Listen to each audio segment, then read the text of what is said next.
Welcome back to the Halloween Spooktacular Extravagoblin. I'm going to be very frank. I saw this movie like 7 months ago, so I don't remember it fully. But I went to write one of these videos and couldn't stop thinking about this movie. So bear with me, some of the specific details may be a little fuzzier than usual. Rosemary's Baby was directed by certified disgusting human being and simultaneous victim of horrible tragedy, Roman Polanski, and released in 1968. It stars Mia Farrow as Baby Mama.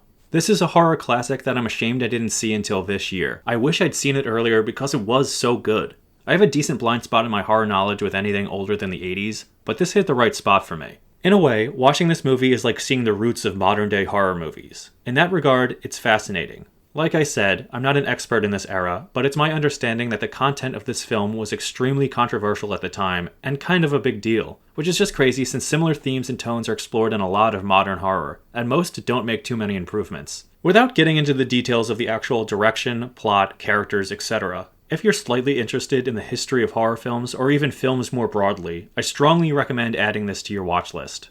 With all that in mind, I'm not trying to say it's an absolutely perfect movie.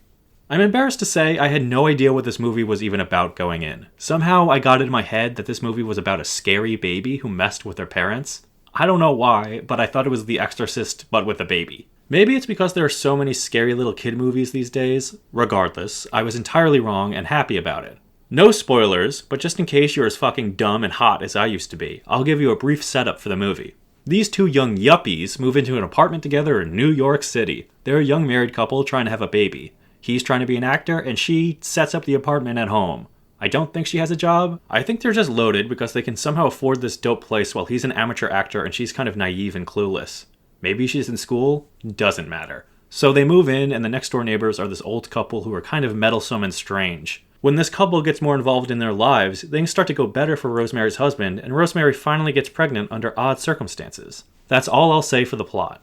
A lot of the magic of the story comes from not quite knowing what's going on yourself. Rosemary is 100% the lead character. I can't even remember if there's a single scene without Rosemary in it. The audience only knows what Rosemary knows, which was brilliant to get us engaged in what is ultimately a fairly simple story. This could have been risky, since so much depends on Rosemary's actions being relatable to the viewers. For example, if something odd happens and Rosemary doesn't act even a little curious, things are going to feel off. It could be a temptation for the writers to have done this to stretch out the plot, but that isn't something this movie really suffers from. Maybe a bit in the beginning there's some of that classic horror movie backseat driving, where you want the characters to do what you think is best rather than what they're doing, but it certainly isn't as bad as some movies. For the most part, I feel like Rosemary is reacting in the most logical way throughout. The writers were able to make the contemporary world as well as the characters believable obstacles for her, instead of making her dumber than the average person. This not only keeps you from becoming frustrated with Rosemary, but also you are rooting for her against the adversities a young woman in the 1960s faced. I haven't said too much about them, but the three other main characters are Rosemary's husband, Guy Woodhouse, and their neighbors Minnie and Roman Castevet. The actors portraying these characters do an excellent job going back and forth between being likable and unlikable as Rosemary struggles with whether or not she can trust them. They manage to keep this middle ground while the plot and Rosemary's actions keep the audience guessing what is really going on. And Mia Farrow puts this movie on her back. It's a very subtle role. She has to let the viewer into the movie through herself, so she can't be too colorful of a character, but she manages to give Rosemary a distinct personality that feels honest to the plot and themes. Speaking of theme, I struggle on how to go into detail for fear of spoiling anything, so I'll only say what I think won't spoil the movie. Throughout the film, Rosemary barely seems to have her own agency. Guy doesn't really listen to Rosemary. Rosemary barely even leaves their apartment. She doesn't really seem to have any close friends that she sees regularly. Part of why she wants to have a baby so badly is so she won't feel so alone.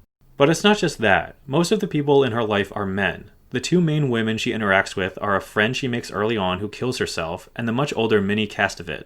Everyone else is an authority figure over her. Rosemary is not listened to. She is condescended to. Guy even begins listening to Minnie and Roman over Rosemary, and it drives a wedge in their marriage. This societal belittling of women, particularly young women, is ultimately one of her greatest obstacles. Throughout the movie, as Rosemary tries to speak her mind or make her own decisions, the authorities in her life, usually men or partnered with men, take away her power.